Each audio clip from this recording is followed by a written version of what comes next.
Енді мына бассейнді суына түсіп кішкене салқындамасақ, есіктің алып қазір бір 30-32 градус болып тұрған сияқты, сағат 10-ның шамасында.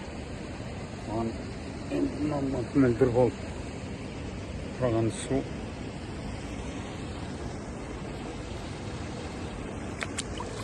әуелі денені кішкене үйретіп алып,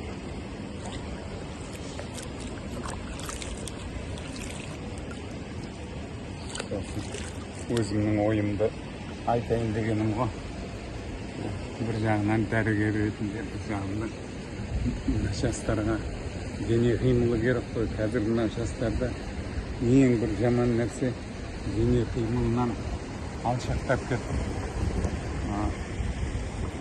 Көбіне әлгі бар бірінші этажға түсіп манау келе ғой десе де ерінетін балалар пайда болып тұр.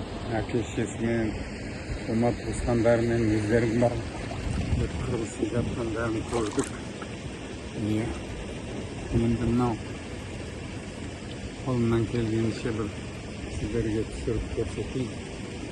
Адамның бірінші байлығы денсаулық деген ғой, атам назар. Бірінші байлық денсаулық. Денсаулыққа мынау жақтың адамдары, мынау енді араб елі, біздердің ойымызша бұл діннің ғана ел деп ойлап қалушы болмай, қазір мысалы мына енді байдың үйі емес, мынау байларға арналған үй емес, қарапайым халық тұратын, өздерінің адамдары тұратын жерде осындай бассейн жасап қойған. Енді адамның денесінде 600 бен 700-дің ортасында, енді мен ұмытып қалып отырмын. Жұмыс істемегеніме 15-20 жыл болып қалды, пенсияға шыққаныма. Мынау сол бұлшықеттердің бәрі қимылдау керек қой.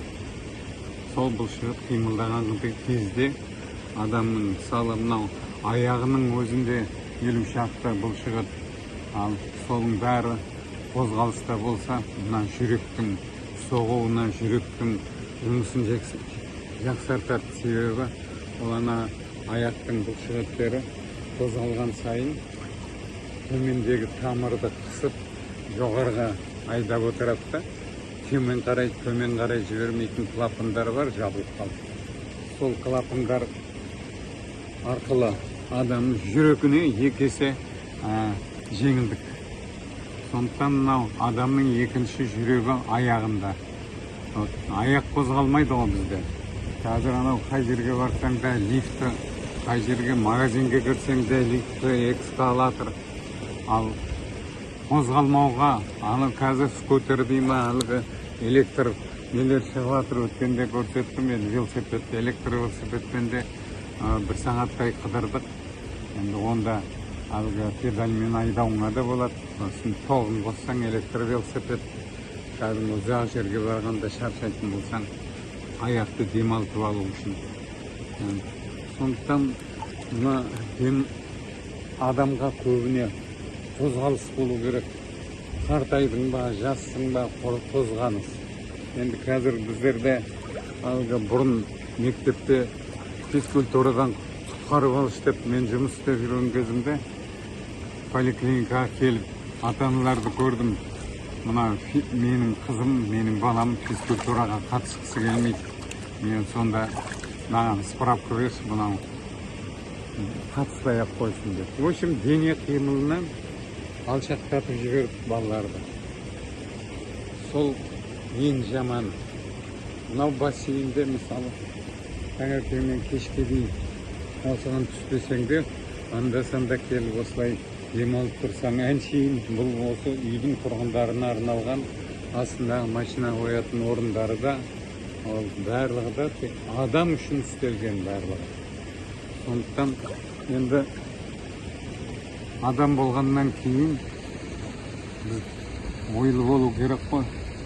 Мынау қазір анау неше түрлі жағдайлар болып жатыр. Өзімізді өзіміз қорғамасақ кім қорғайды?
Бірақ бәрі платный. Платный болғаннан кейін сіздер көп барғысы келмейді. Енді мынада кішкене көрсетейін.